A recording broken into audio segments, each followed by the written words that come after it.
Hello, everyone. Welcome to our live stream today. It is indeed a special day as we recall last May 11, 2022, Private Members Motion 44, introduced by our Honorable MP Randeep Sarai, our most honorable guest today, was passed in the House of Commons. And we are indeed privileged today because he is joining us today to give us more shed about the updates on the response of the Minister of Immigration with regards to Motion 44.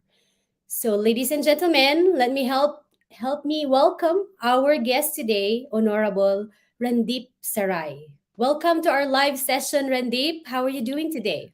Doing great. Thank you, Vivian. Always a pleasure to be on your program. Thank you so much and for giving us another time, another opportunity. We understand you are so busy, but you are still giving us time to give us the shed. Of course, we are so excited. We are live here today on YouTube and on our Facebook pages and groups. A lot of people are waiting for your voice today to hear about the updates about the motion that you have raised in the House of Commons. And we are also excited about it. So, Randeep, on behalf of them, I want to ask you today, where are we at so far in terms of the Minister of Immigration response to Motion 44?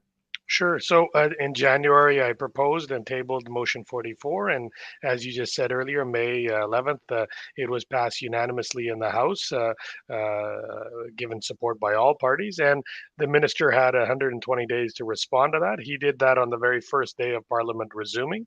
And he's outlined a 5 point strategy to implement the demands of Motion 44, beginning with how we incorporate those increased amount of permanent resident applications. So currently, they're saying the increased levels that will be coming next year, I think by 16,000, and then another 10 or 15,000 the year after.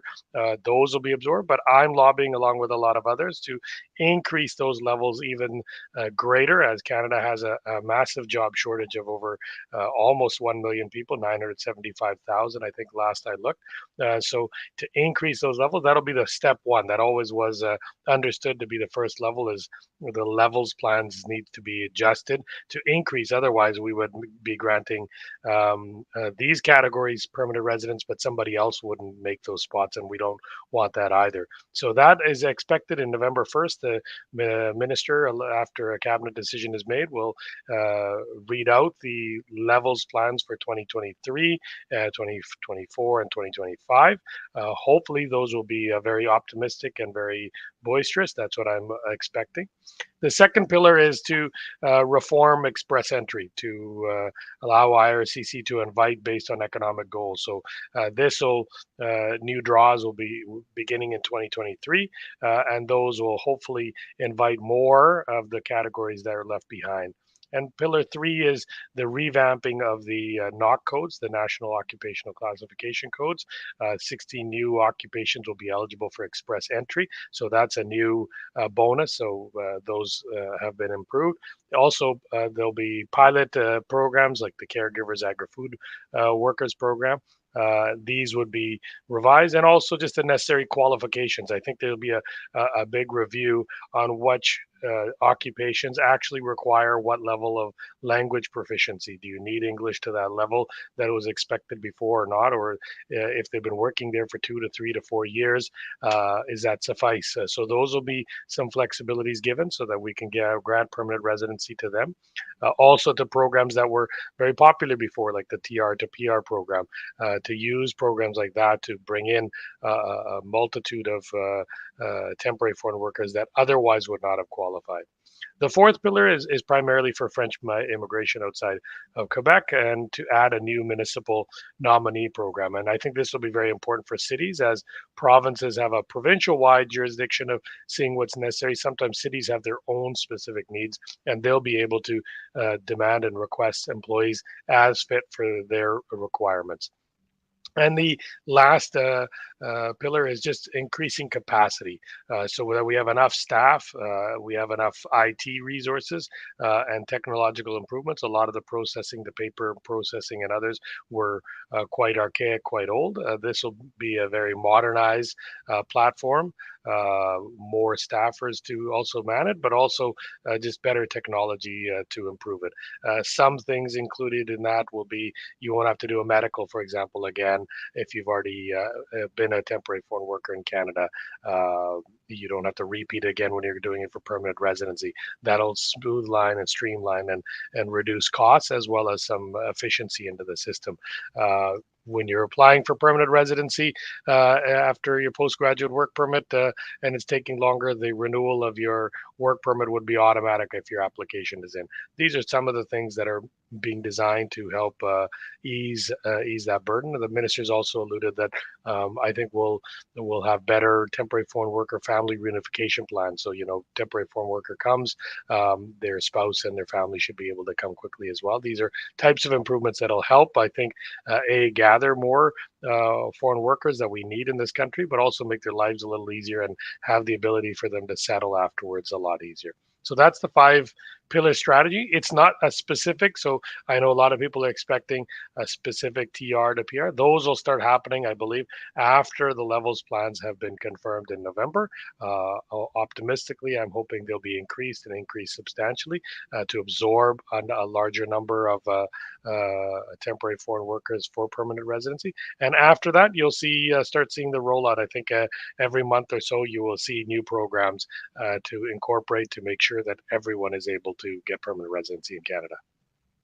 Thank you so much, Honorable Randeep. We are so privileged and we are so thankful. Thank you so much for giving us an enlightenment because, a lot of us actually were awaiting and we saw actually the release of the information on the five pillars approach to help, the expansion of permanent residency extension here. And with your help, we're able to understand. So we have heard MP Randeep Sarai saying that there will be a release of the immigration levels plan this coming November 1.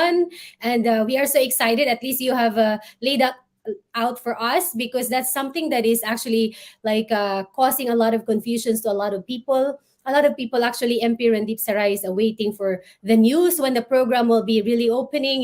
We are all excited. Even me, I'm so excited to hear about that and to see how these people will be able to apply for permanent residency. And that is very, very clear. They are still on the process of, formulating. And I'm sure we're going to be hearing from you as well when that time comes. And it is a privilege. Now, you have actually elaborated to us what it really means for those pillars that was just announced, but we are just currently awaiting for the immigration level plans. On your point of view, like as you're looking at it, so we know in the previous years there were like I believe like over 300,000 number of immigrants was accepted. So you're looking at like there's gonna be more, right? Like Yeah, what do you so think? actually, there's 431,000 for this year, of which 275,000 had already been processed as of July. So the rest are being processed as we speak.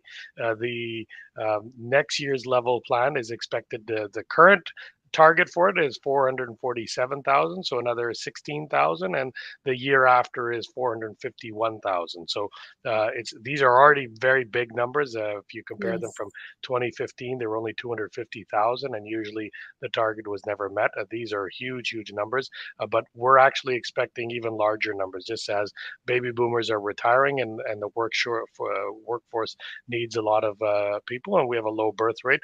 I'm expecting a very aggressive increase in that. But remember, we can bring as many temporary foreign workers as we want. We can bring as many students as we want and as many visitor visas. But the ability to actually make them permanent residents requires a lot of resources, schooling, funding, infrastructure, English language training. All those need to be assessed and costed out, housing as well.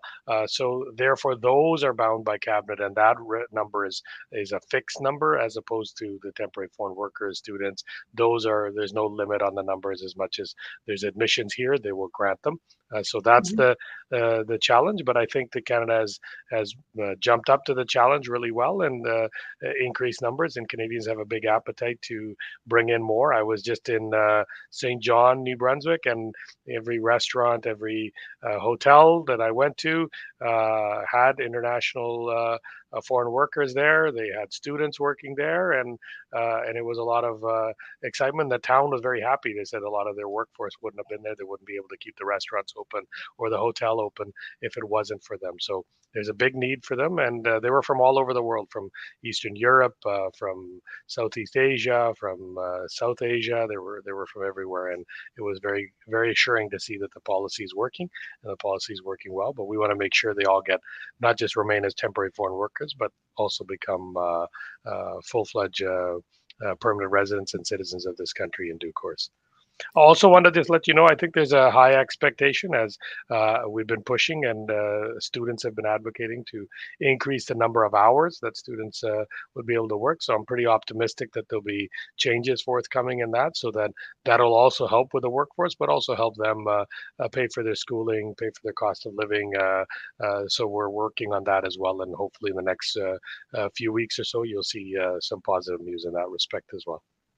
That is indeed really a great news, Randeep, because you know a lot of students are here and they can only work for 20 hours. It's never enough, actually. We understand that they are coming here to study, but a lot of them actually can do multitasking. And you know, when your pocket is filled, it does help you have an inspiration rather than you're struggling. So it does help them a lot of times when they can work if that is really possible. So yeah, thank you so much for that. And I know you've been doing your best to really help these people, especially the international students in Canada and the temporary foreign workers. So they are really awaiting for your good news for sure. So I have another question here, actually. So we understand that the minister said before that when your motion 44 was passed in the House of Commons, they said that the answer would be addressed after 120 days. So basically the five pillars that you were talking about a while ago, those are already part of the answer. So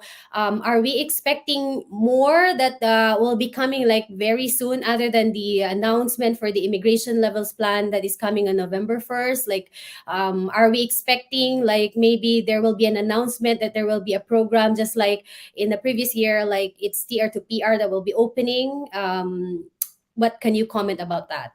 Sure. So once the levels are established, then they'll know how many they can process in the economic classes for the following 3 years, and then accordingly they'll be announcing programs. So what you'll see is not a you won't see one document, by my understanding, that says, "Oh, okay, here's the levels and." All of this is being done in one shot. What Mm, you'll see is you'll start seeing programs every month after that being I see. announced, whether it's similar to the TR to PR, whether it's changing in the requirements for certain professions where the proficiency of language versus the Canadian experience, that weight is changed. These are the types of things you'll start seeing, and so this is the strategy. This strategy will be used to implement those programs, and I think in the next 12 months you'll see those programs after the levels plan start coming into fruition and being absorbed. So you'll see a lot of changes start to happen after the levels plan, and you'll see probably news in this regards virtually every month that'll be coming out as those programs are perfected and announced. That is so amazing to hear. Thank you so much, Randeep. That is what the people are really looking after for. They can't wait to really hear that there is really a program, and especially the announcement. And, and we've also been observing. We have been observing. I don't know. I'm pretty sure you're aware of this. We've been looking at the portal right now. So Mhm. you've been mentioning that if they're going to open a program or they're going to open more slots for permanent residency after the announcement for the immigration levels plan, is going to cost a lot of resources. And we're seeing on my end as a representative as well, I'm actually seeing that there's a lot of glitch in the system. And we can see that even in the current times, we're looking at when we're submitting temporary residence application in Canada using the online portal. As we all know that it has been announced that everything has to be transitioned, and we're gonna do submission in every kind of programs in the coming months.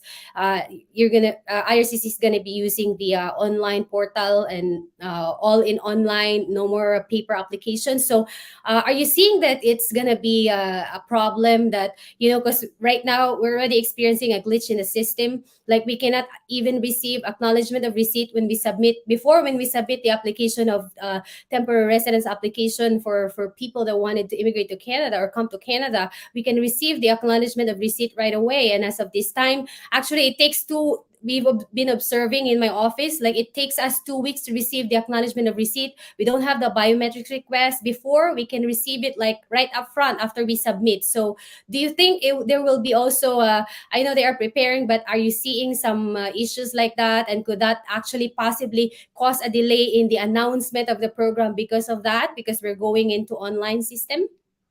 I hope not. I mean, but whenever you have a technology upgrade or technology transfer, there are some glitches, there are some challenges sometimes, but I'm hoping they perfect the system and we have a robust system and a very good system. And that's my expectation. And I don't want it to be a system that causes people undue stress and delay. You should be able to get an acknowledgement quickly. It should be an efficient system and it should be inaccessible. What I've been told is even for updates, the same information we as members of parliament get when people come to us to do an inquiry, you'll be able to see on your own application with the new systems in place. So I think they're probably piloting some now. They're ironing out the glitches, and we're expecting a good system. But it's immigration is such a huge department. It's referred to as the Titanic, and moving the Titanic is never that easy. It's a big ship, and it moves slowly. And but hopefully these technological challenges will be addressed real quickly.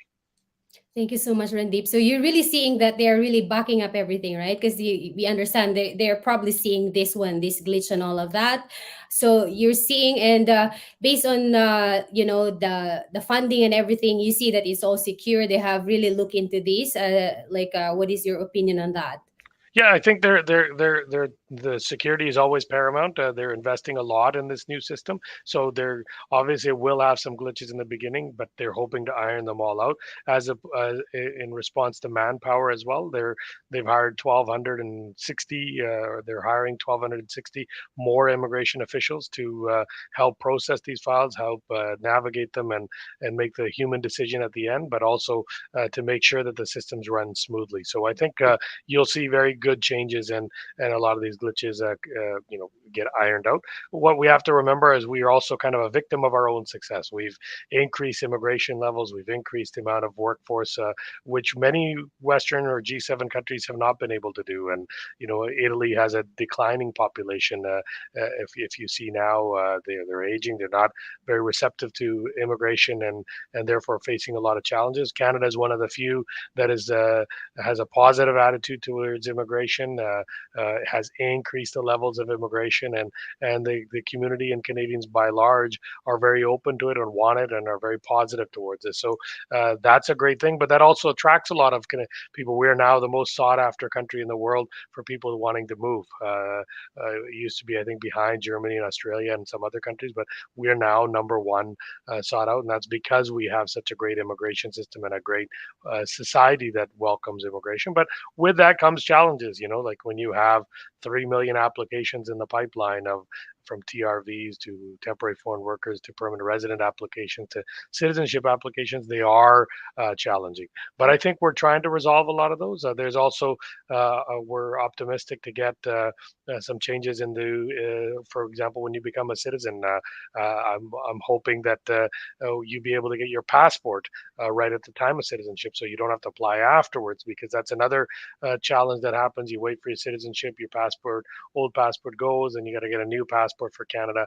Why not just give a passport on citizenship? And they're looking at that seriously. And I think the news, positive news on those will be coming as well. But these are the type of things we're trying to do to iron them out. But in the meantime, because a lot of people want to come to Canada, a lot of people are already here, and we had a COVID backlog of 2.5 years. There are some challenges, but I think in the next 5 to 6 months, and hopefully even before the year end, a lot of these challenges will be ironed out.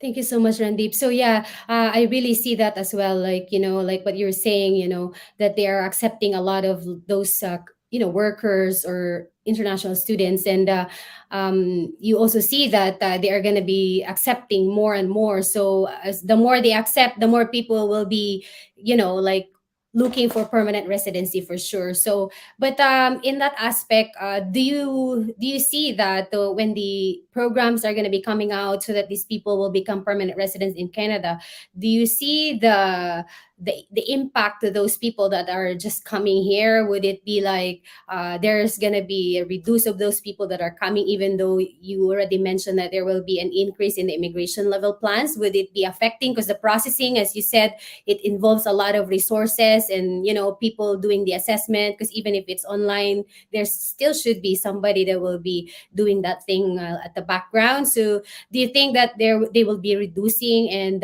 does that mean that there's going to be a lot of refusals that will be coming for temporary residence application in that aspect? No, actually, I think there's some changes, positive changes coming towards those two. I think those that have been to Canada before, those that have been to other, G7 countries or Western countries or U.S. in particular, hopefully there'll be changes so that they are virtually granted automatically. So there is a lot of things to do, make it more efficient. Our tourism industry had been hit hard for 2 years, so we need more tourists. We want more tourists, and I think more people want to come and see Canada. So I don't think there'll be a reduction. If anything, there'll be an increase in approvals for temporary resident visas.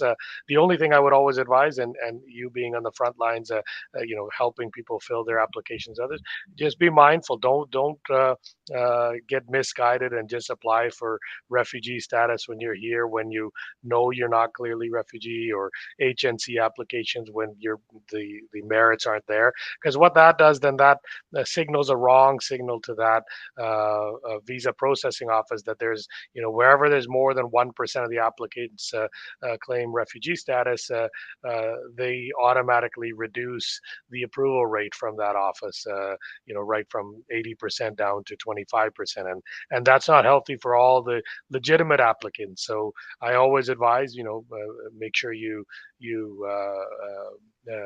are advised accordingly. Don't use a shortcut. Canada has a lot of legal pathways to get permanent residency. So if you're an economic refugee, don't claim refugee status. Switch to get a job. There's millions of job opportunities here. Do it the right way, and I think there's a lot of opportunities, and you won't be a victim of sometimes of some bad advice. The second is just to always double check. I would always say your applications. We get a lot of cases of misrepresentation, and then they get banned for up to 5 years from applying again. And it's sometimes for as simple as they didn't say they were ever refused a visa for Canada or the U.S. or some other country, and that data is right in front of them, so they can't understand why somebody would lie about something so simple. But it's usually a consultant's asked, and either the person didn't answer it properly, or they didn't answer or ask, and then they sign it. But once you sign that document, you have stated everything in there is accurate. So always double check, and I'm sure you're aware. The consultants always ask, double check, make sure they're very clear on the refusal part, because that's probably the most common reason I see people getting banned from temporary resident visas, is misrepresentation on whether they've been refused ever before. And so those are types of advice. If you do those smoothly, those visa offices then start processing much more efficiently. The approval rates get higher, the timelines get shorter, because they don't have to check for those type of things as much as other places. Thank you so much, Randeep. So since you've been talking about that already, it is also, yeah, I would like to add on that. It is very important, and Randeep is right that, we've we've been seeing a lot of that happening here in Canada.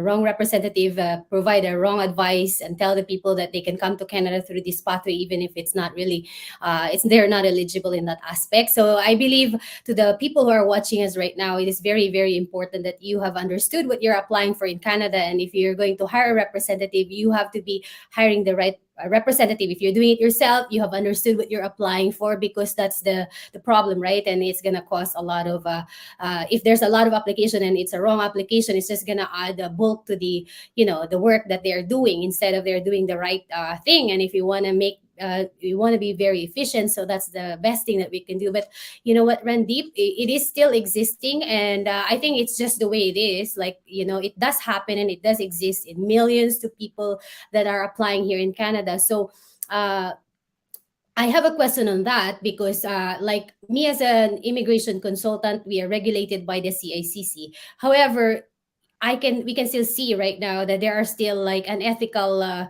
immigration consultants. They give you advice. I understand what it is, because of course people wants to make money and they use other people. But is there any? I know that IRCC is not the one regulating this, but is there any?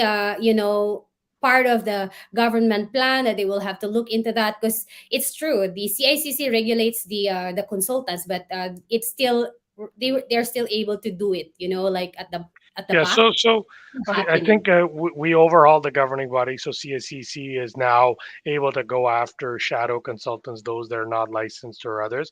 The problem, I think, which is bigger, is that consultants outside of Canada, they cannot regulate. So if you're applying from the Mm, Philippines, you're applying from India, you're applying from Africa, the Canada is not able to regulate those consultants. We can do advisories on our website and tell people beware, but we cannot, govern or supervise or penalize those that are abroad. They're very difficult, and many of those jurisdictions don't have any regulations on consultants in those countries, and they're the usually the bulk of the problem is those the ones that are regulated here in Canada. Have rules, have regulations, are overseen, and are trained, and they know better that that doesn't help anybody by saying, for example, that you haven't been refused before, when as soon as they put in your name and date of birth, it's going to pop out. So why would you even say that? They know better.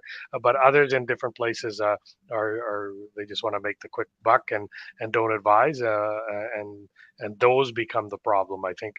So those are hard to enforce, and those will always be a challenge when consultants that are brought. I think within Canada, we've now got a govern a not a self-regulating. We have a government regulated body that now oversees immigration consultants. So they have more teeth, they have more resources to enforce, to audit, and to oversee all the consultants. And I think they're doing a pretty good job. The challenge is overseas, though. That's where it is. So that's where I think your program, your shows, if you give people information ahead of time, like you are now, they'll be a little more diligent. Just the other day, I had a case where there's a school, I believe, in Brampton that not a school, somebody in India was giving fraudulent acceptance letters. They were got through immigration. They came. School said, no, you're not accepted here. They went to another school, got admission, went through the whole program. Now it turns out that there's an audit of that program, and everyone that got letters from this person, they're all being expunged, and that's a little unfair. But I don't know the details. But those are again where students could have checked. You can, once you get it accepted, you get a student number, you get a portal number, you access that university. So before you leave, you should double check that, because a lot of times immigration officers, when you land, will say, okay, you're accepted to ABC College. What's your student number? Here, punch it in and show me that you're registered.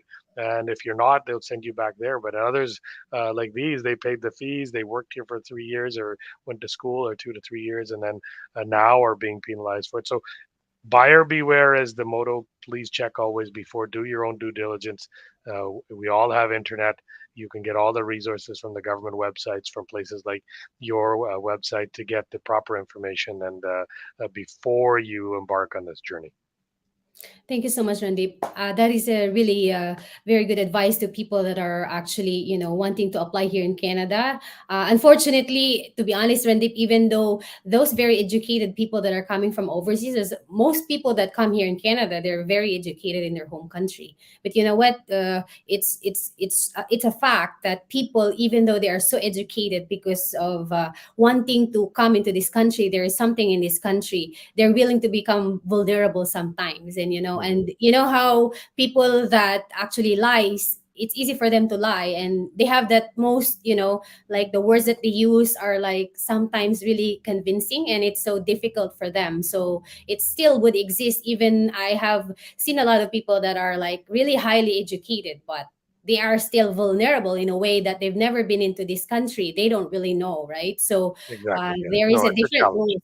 Yeah, it's a big challenge, but hopefully one day it would be part of the government. I know that government has a lot already, and even doing this answer to your motion 44 is already a lot, and we are so grateful to the government of Canada, and of course to you, Randeep, for doing all your best, and presenting this so that this will be accepted and they can take an action. It is really so much of a you know we are sending our gratitude, heartfelt gratitude, on behalf of a lot of people that that are waiting for their permanent residency, waiting to be reunited with their families. This is such a big help for them, and I personally wanted to invite you here because when they see you, it is already, even though there's not yet the program is not yet there. Seeing you here talking about what's coming, it's already giving them a hope, and it is not easy to be an immigrant in a country, to be coming here. It's so difficult, and knowing that there is a hope that you will become a permanent resident is already a relief for them. So yes, thank you so much. And I have another question here for you. I'm going to have to Um, wrap it up quick. So, short question because I have sure. to go into Parliament and go to question period in a couple minutes. Sure, sure. So this would be my last question. So Sure. we have noticed, like we were looking at the generic application form, the form for applying for the permanent residency in Canada. We have noticed actually that there is still, when you open that form, the version that they have updated for August 2022, you go to economic program, there is still the category called TR to PR pathway. And then when we go out for going back to go out of the economic program, we go to others, we can already see a new program there called public policy pathway to permanent residence. Do you have any idea if that's the possible program that will be coming out, or like? I mean, that's first that I got to know of that from you. So I'll look into that and then maybe get back to you. I wasn't aware. I never on my own end up going on to these portals. I will look into that and try to get you that information back as soon as possible. Thank you so much. Actually, it will be very, very helpful. And you know what? I'm not gonna keep you long here. I know you still have another meeting. And thank you so much for giving us like the big bird's eye view of what's gonna happen soon. And we are so excited for the new updates. I hope you can give us the update where the program is already out, and we are so excited for that. Thank you so much, Honorable Randeep Sarai, and we appreciate you. We thank you so much. Take care. Thank you, Vivian. Thank you to all your listeners and your whole team at Aveless. Bye bye. Thank you. Bye bye.